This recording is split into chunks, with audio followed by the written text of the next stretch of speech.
And today we are going to talk about chapter 14, in which there are consequences in The Girl Who Drank the Moon. Kelly Barnhill won a Newbery Medal. When was it published? 2016. That is my guess. So Luna woke up feeling different, right? And we start to see the signs. And why do you think that this is happening? Do you think that this is going to be problematic for Luna? And why? I mean, and do you think that she's gonna pass this phase, or do you think that it's gonna keep on happening? And also, I have a question. Do you think that Luna will figure out that she has magic or not? And if so, when? And I have a question. She starts to remember, like she's like, she thought no flowers grew out of the places where she stepped, unquote. But she's starting to remember. And I have a question. Do you think that this will create problems for Zan? And when do you think that she's gonna get her full memories back? And do you think that Zan should have done this to Luna in the first place? And I have a question. How nail biting was it when Firion almost spilled the beans? Yeah, it was very, very, very worrying. Now I have a question here. Do you have a workshop like Santa's? And I don't mean like, workshop where you hammer things and where you do like drill things like those drills like that look like these and like that. Not the workshop where you saw, cut, paint. Not that. I mean like a workshop where you work. Now, a workshop can come in many forms. Like, for example, an artist's workshop could, have many paintings on the walls. Maybe that artist, is in the middle of a painting itself. There's probably art supplies and paper and books, inspirational books, and all that stuff. And, yeah, or, like, for example, maybe, I don't know, maybe somebody who, photographer's workshop could be totally different with framed photographs, with a computer, a printer, cameras. And if you were like an engineer, maybe you would have these huge graph papers, maybe huge designs, models, and plans, and all that. Maybe you would have a computer around to do stuff. Whatever the case, all workshops look different. Like writing, like an author's workshop would have, paper and pencils for jotting down ideas.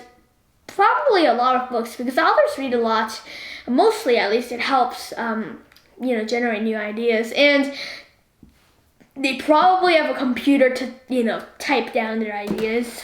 So I think that here we can see that workshops come in a lot of different ways. What's your type of workshop? And think of a type of workshop that I haven't mentioned before. Something that many people, that I wouldn't have really thought of. So, for example, I don't know, a painter's workshop, or a computer science, or a scientist's workshop, or anything else. How would it look? How would you describe it? If you had to draw a picture, what would be the things in it? And what would be the things in your workshop? And now, finally, Luna seems a little disoriented.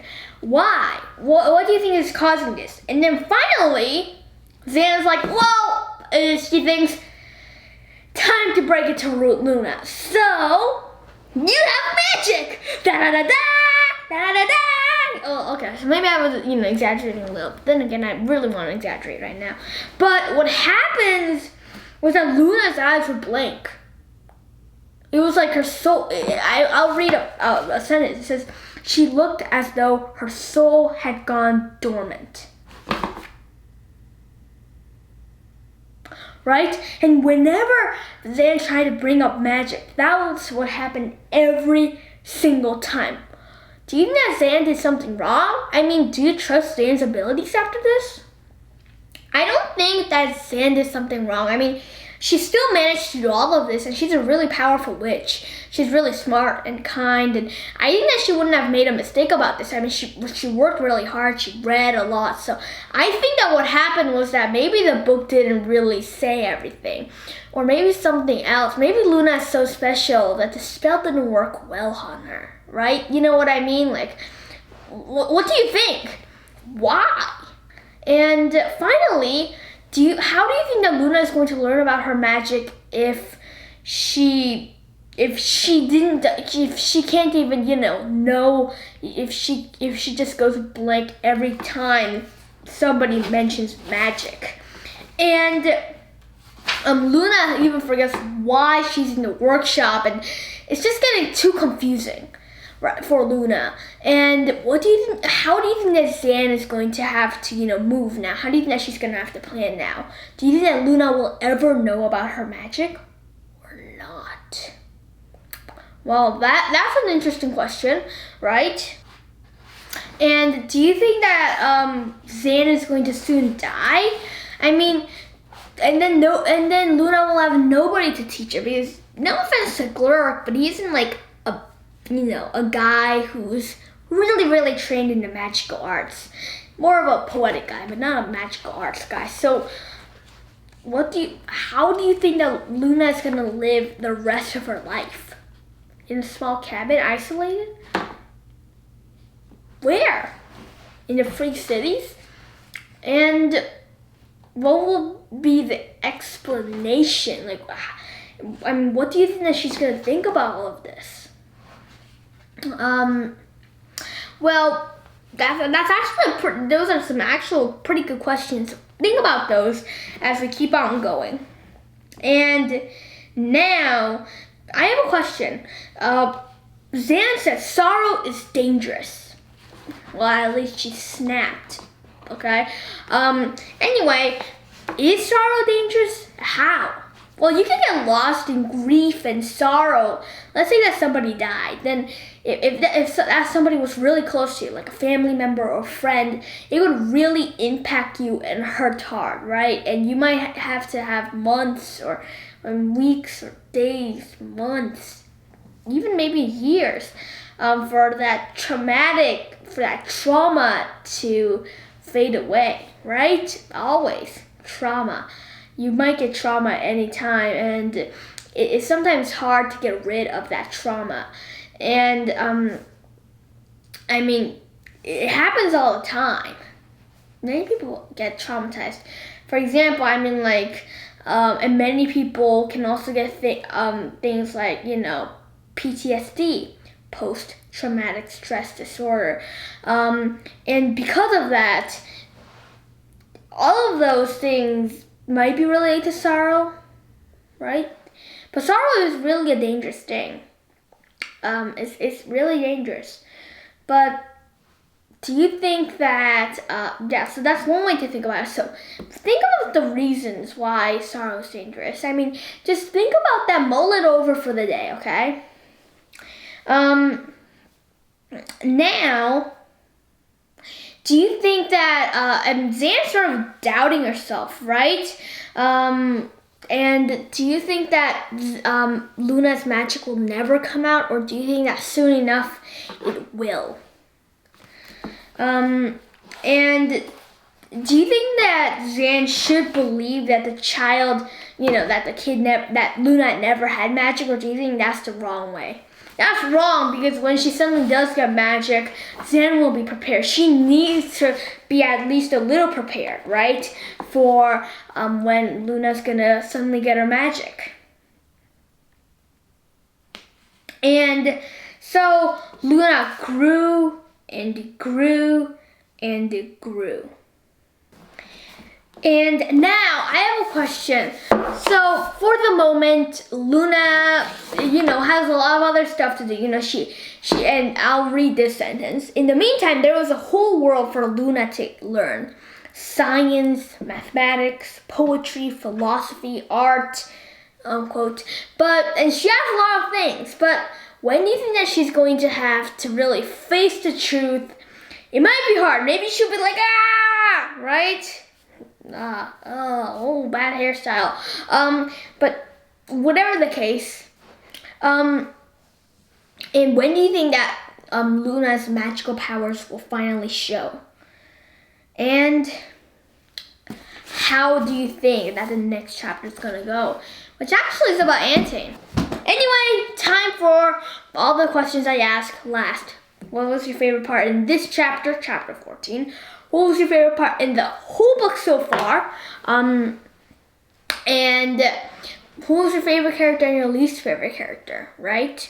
Maybe you trusted Zan, maybe you don't trust her anymore, her skills. Yeah, what do you think? And for predictions, we have a lot of predictions, right? First of all, do you think that Luna's magic is ever gonna come back? Do you think that Luna will get to live a normal life? Why do you think that Antane, what do you think is going to happen to Antane? Remember, he was cut and all that. How hurt do you think that he's going to be? What do you think that the woman, Luna's mother, is going to do next?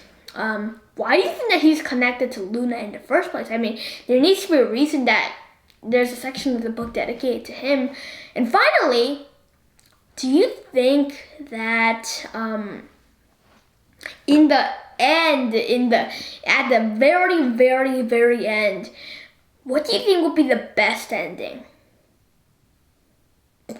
What's the most amazing ending you can think of? Well, Luna and her mother need to be reunited. I hope Luna learns about her magic. I hope that Antane's okay, but I really do not think that he's gonna make it to the council because he's not fit for it. No, I'm not saying that in a bad way. I mean, he's not fit for it. That's good. Anybody that's fit for it, bad role model, to put it very lightly.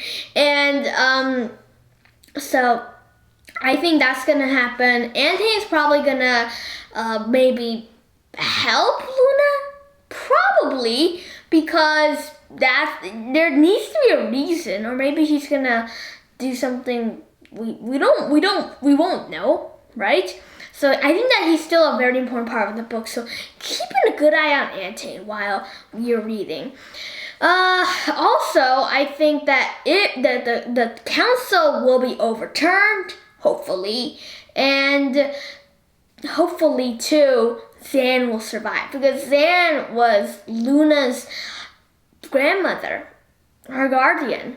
So I don't think that Zan deserves to die. I think that maybe she can get more magic, more power, but whatever the case, I want her to live.